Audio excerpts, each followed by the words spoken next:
Assalomu alaykum. Demak, internetda berilayotgan so'rovlar va ulardan topilayotgan natijalar ko'rsatilgan jadvalimiz bor. Endi bizdan talab qilayotgan narsa Angliya va Irlandiya so'rovidan nechta natija topilishini aniqlashimiz kerak. Xo'p, birinchi navbatda bu berilayotgan so'rovlarni qisqaroq bo'lishi uchun bosh harflarini yozib olaman. Angliya, qavs ichida demak Wales, Shotlandiya va Irlandiya. Endi Angliya bilan, ya'ni A mulohaza deylik, o'sha A so'rov bilan qavs ichini ko'paytirib chiqamiz. Ikkita so'rovimiz bor. Demak, mana bitta murakkab so'rov, bu ikkinchisi. O'rtada yig'indisi bo'lganligi uchun har biriga alohidadan ko'paytiramiz. Natijada Angliya,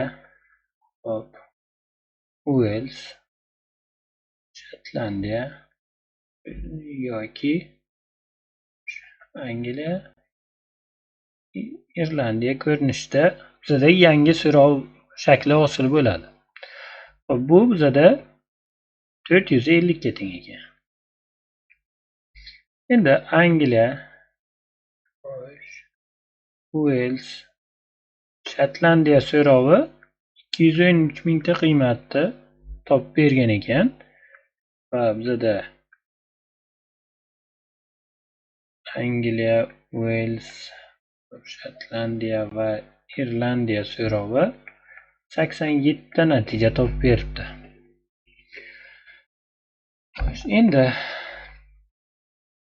Endigi ishimiz shartli ravishda belgilab olaman. Shartli ravishda deganim mana bu yuqorida yozganim.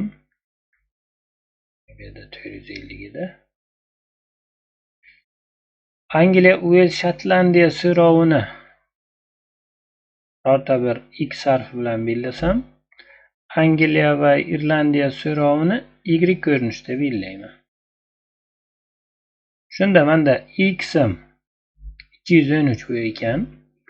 Endi Y ni ifodalab olishimiz kerak, Y ni topishimiz kerak. Bizda yana ma'lum bo'lgan narsamiz mana bu narsa. Bu bizga nimani beradi? Bu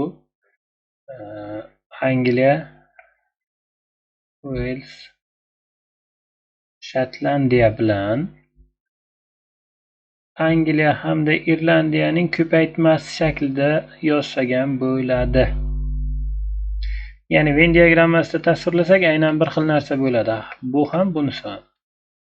Shu uchun bu pastdagi ifodamizni X, Y ko'rinishida yozishim mumkin ekan. Menda yangi holatlar tayyor bo'ldi. Demak, X yoki Y'im 450 ta ekan. X'im 213 ta. Xo'sh, X va Y'im 87 ta. Y ni topishim kerak. Bu X bo'lsin, X so'rovimiz. Bunisi Y so'rovimiz bo'lsin. X so'rovimiz birinchi hamda ikkinchi qismlar yig'indisi. Y'imiz esa 2 va 3 ning yig'indisi. Biza mana bu yig'indimizni, ya'ni X va X yoki Y'imizni 1 qo'shilgan 2 qo'shilgan 3 deb yozishimiz mumkin. 450. 1 qo'shilgan 2miz 213. Shu ikkita tenglikda men 3 ni topishim mumkin. 3im 2 bo'ladi. 450 dan 213 ni ayiramiz. 213 ni ayirsam 7. 3-chi so'rov, 3-chi qismcha bizada 237. Endi mana bu so'rovimiz bor, 87 taligi va bu so'rov mana bu o'rtada turgan ikkinchi qismni ifodalaydi. Demak, ikkinchi qism teng ekan 87 ga. Bizdan Y topish so'ralgan. Y ikkinchi hamda 3-chi bo'laklar yig'indisi. Bu degani 87 ga 237 ni qo'shamiz degani. Hop, uni qo'shgan vaqtimizda 4 2 324. Demak, bejavob ekan.